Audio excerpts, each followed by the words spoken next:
देखिए, मुझे बड़े दुख के साथ कहना पड़ता है, खासकर मोदी जी को डायरेक्टली मैं एड्रेस करना चाहूँगा। मोदी जी, हम आपसे बिल्कुल नाराज़ हैं। साल का था यार, तब मैं 27 साल का था जब हम वहाँ से 1990 में, तो मुझे पूरा याद है सारा। रातों रात भागना पड़ा हमें। बड़ी मुश्किल से हमें ट्रक मिली, हम 4-5 घर एक ट्रक में आ गए जम्मू तक। तो उस दिन फिर हमारे वहाँ थे, हमारे गवर्नर साहब यहाँ थे, आए थे। हम उसके भी आभारी हैं गवर्नर जगमोहन जी के, उसने थोड़ा वहाँ लिख कराया। फिर कुछ हम बाला साहब ठाकरे को भी देते हैं, क्योंकि उसने भी हमारी बहुत मदद की उस वक्त।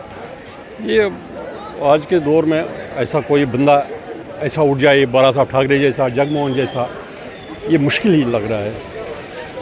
देखिए, मेरा नाम रमेश मनवटी है। आज की डेट में हम आज हमारे पूरे 33 साल विस्थापन में हो गए, घर से बेघर हो गए। सारा समुदाय जो है कश्मीरी पंडितों का, जो 19 जनवरी 1990 में इकट्ठे उनको घर से बेघर करने पर मजबूर किया गया, वो आज पूरे 33 साल हो गए। आज हम 34वें साल में जा रहे हैं। तो आज हम यहाँ गुरुजी के पास, गुरुजी के चरणों में शीश अपना झुकाने आए हैं, क्योंकि बहुत सारे वर्षों पहले गुरुजी भी हमारे त्रासदी सुनकर उन्होंने अपनी शहादत दे दी थी। और हम अपने ज़ख्मों पर जो है नमक छिड़काने की वाली बात हो गई, क्योंकि सरकार अभी टस से मस नहीं हो रही है। हमें पूरी आशा थी मोदी सरकार से। देखिए, मुझे बड़े दुख के साथ कहना पड़ता है, खासकर मोदी जी को डायरेक्टली मैं एड्रेस करना चाहूँगा। मोदी जी, हम आपसे बिल्कुल नाराज़ हैं। नाराज़ इसलिए हैं कि आप हमारी बात सुन नहीं रहे हैं। हमें आप पर बड़े विनम्रता से कहना चाहते हैं कि हमें आप पर पूरी आशा भी है। खाली मुझे ही नहीं, मेरे समुदाय को नहीं, बल्कि पूरे भारतीय जो समुदाय है हमारे हिंदुस्तान में जो रह रहे हैं, उनको आपसे आशाएं हैं। और हम ज़रूर ये आशा अभी भी रख रहे हैं कि आप जो कश्मीरी पंडितों का जो दर्द है, विस्थापन है, जेनोसाइड है, उसको समझेंगे, उसको एड्रेस करेंगे, और उसको जो समाज हमारा है उनको अपने होमलैंड में जो एक अलग से यूनियन टेरिटरी की मांग हम कर रहे हैं, उसको बसाने में आप पूरी सरकारी तंत्र मशीनरी का इस्तेमाल करेंगे।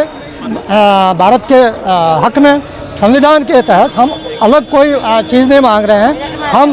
हमारा जो जेनोसाइड है, मेरे से मेरी मातृभाषा छूट गई, मेरे से मेरा जो ताना बाना है वो छूट गया, उसको कैसे आप वापस दे रहे हैं, हमें कम से कम ये समझा दिए, इसका हमें मार्गदर्शन करिए।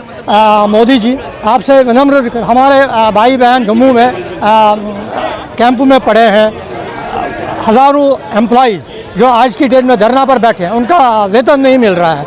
मेरा जेनोसाइड, मेरी कम्युनिटी का जेनोसाइड, चाहे वो इकट्ठे हो या अलग अलग हो, वंदामा हो, संग्रामपुरा हो, नाड़ी मार्ग हो, इनको अभी तक एड्रेस नहीं किया गया। करीब 1500 लोग कश्मीरी पंडित, बूढ़े, जवान, बुजुर्ग, बच्चे, उनको बड़ी बेदर्दी से मारा गया, चुन चुन कर मारा गया। हमारे मंदिर जो हमारे धर्मस्थल है, उनको तहस नहस किया गया। उनको कैसे दोबारा इसको संरक्षण दी जाए, इस वजह से हमने एक अलग से यूनियन टेरिटरी का निर्माण के लिए सरकार पर आग्रह किया है। यही हमारी आशा है हमारे मोदी जी से। और हमने एक सरकार को जेनोसाइड बिल पेश किया, उसको वो एड्रेस करे, उसको समझे, उससे हमारे बातचीत करे, कश्मीरी पंडित समुदाय से, पन्नू कश्मीर से बातचीत करें, ताकि हम उसका समाधान निकालें। 20 से बराबर वही हालात है वहाँ। उस वक्त भी हमें चुन चुन के मारा जाता था, आज भी चुन चुन के मारा जाता है वहाँ पे। देखिए, रिसेंटली हमारे मुलाजिम जो वहाँ गए थे बेचारे, कुछ फाइनेंस के लिए प्रॉब्लम थी, उनको गए थे नौकरी करने के लिए, उनको फिर से निकाला गया। आज वो 250 दिन से जम्मू में धरने पे बैठे हैं, लेकिन गवर्नमेंट टच से मस नहीं हो रही है। मैं बहुत आशा थी मोदी गवर्नमेंट से कि ये शायद हमारे लिए कोई बात सुनेगा, लेकिन बदकिस्मती से ये भी हमारे लिए कांग्रेस की ही पॉलिसी अख्तियार कर रहा है।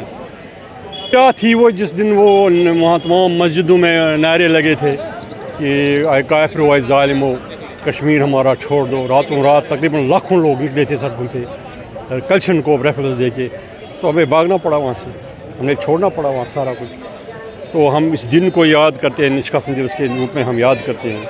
आज हम गुरु जी के आए हैं दरबार में, क्योंकि ये 2-3 इसने हमारी कम्युनिटी को पहले भी बचाया था, औरंगज़ेब के वक्त भी बचाया था।